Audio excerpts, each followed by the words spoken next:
Hey guys, really quick before this video starts, today at 6 p.m. Central Time, Unmade Candles launches our Ghostbusters wax melts along with our Ninja Turtles wax melt line. We've got all 4 turtles, and what's really cool is we've got Krang and Shredder, and Krang has this really great Mountain Dew smell. UnityCandles.com, 6 p.m. Central.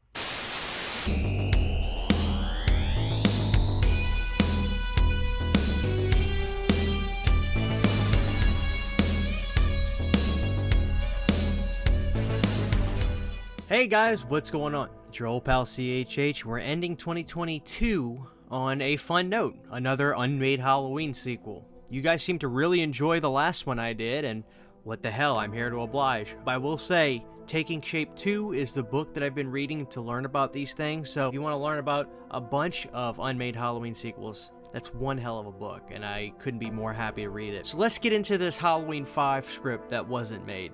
This is a really cool one, but some of the preface stuff is really cool that I didn't know about.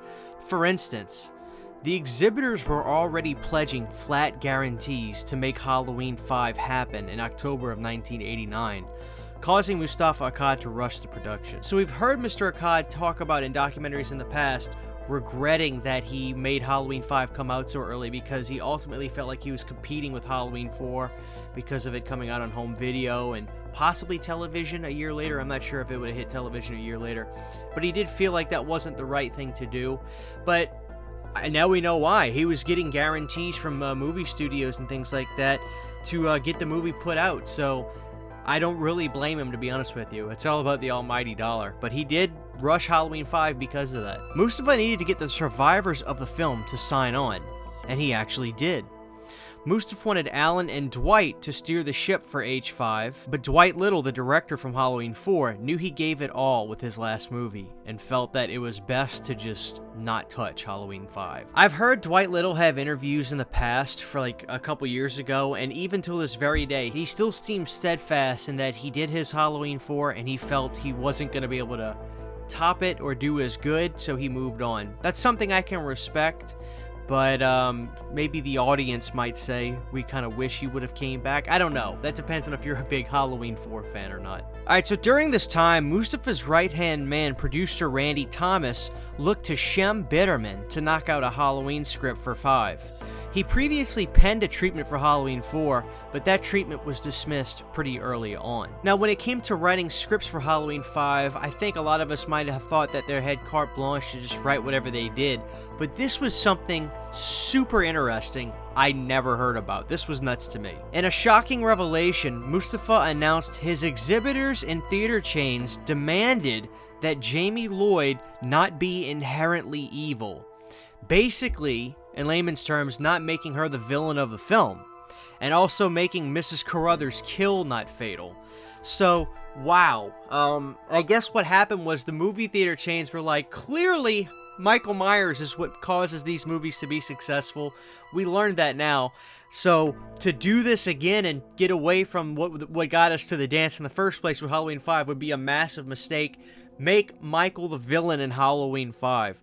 So Mustafa soon made that clause something that had to be done in the scripts that we got with the next Halloween film. So let's get into the story of what Shem Bitterman's Halloween 5 would have been. Because even though Jamie Lloyd wasn't supposed to be the inherent evil of this film, he still rode that line all the way through, which I think is pretty neat. But again, this will be kind of interesting because I'm going to assume a lot of you are not Halloween 5 fans, so maybe anything is going to sound better than what we got. But let's take this ride together. Sit tight, because we're going to go through the entire story of this thing. We start at the moment of Halloween 4's end. Mrs. Carruthers tries to still show love and sympathy for Jamie despite being stabbed by her as she's wheeled away in a stretcher. On the flip side of things, Mr. Carruthers is absolutely enraged. A matron from the hospital wrestled the scissors away from Jamie and begins to try to calm her down.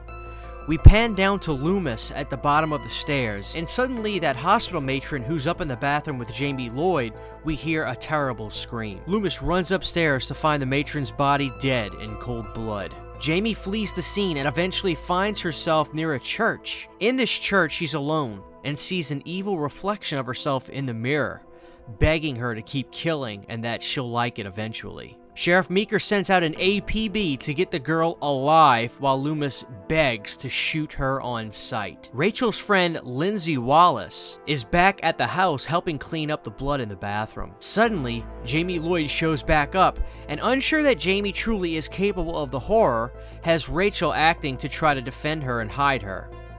Rachel goes to the mine shaft to see Michael's dead body herself when she falls into the pit, unable to see in the dark. As she falls in, suddenly she sees Michael Myers above her as he attempts to kill her by dropping a big rock down on her head. She narrowly survives. Meyer notices 2 police officers nearby and sneaks up and kills them both. He then returns his attention to Rachel, who managed to work her way out of the mine shaft. Michael begins to chase Rachel through the woods when a wolf appears.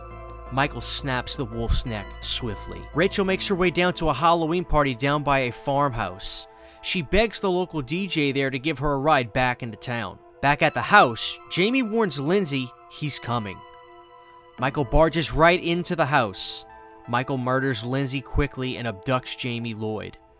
Rachel arrives back at the house seeing just a glimpse of Myers carrying Jamie on his shoulders. They secretly follow them back to the Myers house, in fear that if Michael noticed them, would have killed Jamie on spot. Once they sneak into the house, they find Jamie Lloyd lying on one of the beds. As soon as she tries to grab her, Michael barges in and a fight ensues. Loomis arrives soon after and Michael disappears in the commotion. Vowing to protect Jamie, Loomis sends Rachel and the DJ away and out of the house. Now alone with Jamie, Loomis padlocks the doors before producing a cyanide-filled hypodermic needle which he plans to kill Jamie Lloyd with. Just as Loomis is about to sting her, a telekinetic-like explosion happens in the room, with windows blowing out. Suddenly, Loomis is surrounded by sinister-faced Jamie Lloyd doppelgangers. The real Jamie Lloyd screams at them to leave, and they do. Sensing her innocence now, Loomis does not follow through with his plan. As Meeker arrives though, he arrests Jamie despite Loomis now pledging, "Please release her into my care, she's not evil." As they arrive at the police station, Michael arrived quietly and begins laying waste to the police staff one by one. Loomis, Jamie, Rachel, and the DJ she rode with drive back to the farmhouse while escaping the slaughter at the police station. Meeker, who survived the massacre himself, heads over to the farmhouse Halloween party too. Loomis confronts Myers, who then suddenly is surrounded by many Myers doppelgangers.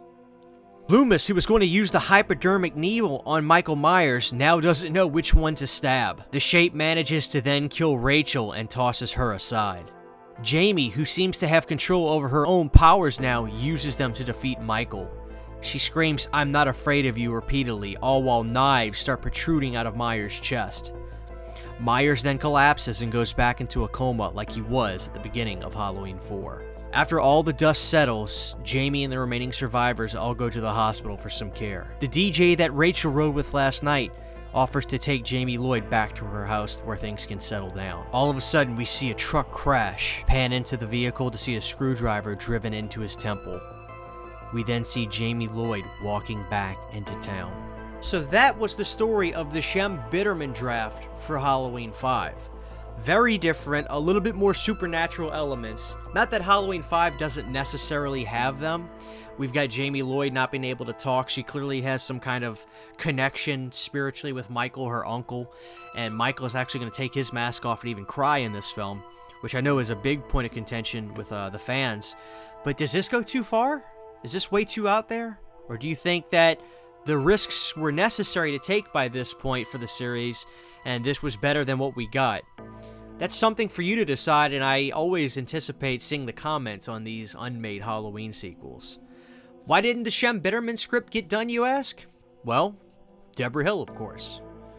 Maybe not of course, but she had a big hand in this. And if you're wondering why, when Mustafa Akkad started talking to Deborah, who he still had a very good relationship with her despite her selling her interest off, Deborah recommended to Mustafa that she hire a director named Dominique Othenin-Girard, who she saw some of his previous work and thought he would be the right guy for the job. Mustafa, having so much respect for Deborah, thought, if she's saying this guy's right for the job, I'm gonna take her up on it. He hires Dominique Othenin, who then looks at this Shem Bitterman treatment and says, no, I don't like this at all. Wanting to oblige Dominique Othenen, Mustafa allows Dominic to do a full rewrite on the Halloween 5 script, culminating in the film that we would then get. Which I know, again, is a big point of contention with fans. But this is going to be interesting for me. I'm not really sure where I lie on that script, the Shem Bitterman one. It's interesting for sure, but it's all in the context of how it would be filmed. It could come out pretty hokey, or it could have came out pretty intense and cool. But with the budget that they had, I would have leaned a little bit more hokey than anything else. But again, what do you think of the Shem Bitterman unmade Halloween 5 script, where Jamie is still somewhat potentially the killer? Let me know what you think, guys, and again, Happy New Year. We'll see you guys in 2023. Thank you to all of my Patreon supporters who make videos like this possible. To get behind the scenes photos, videos, music, private live streams, and more, you can subscribe to my Patreon for as little as $1 a month. Thank you very much.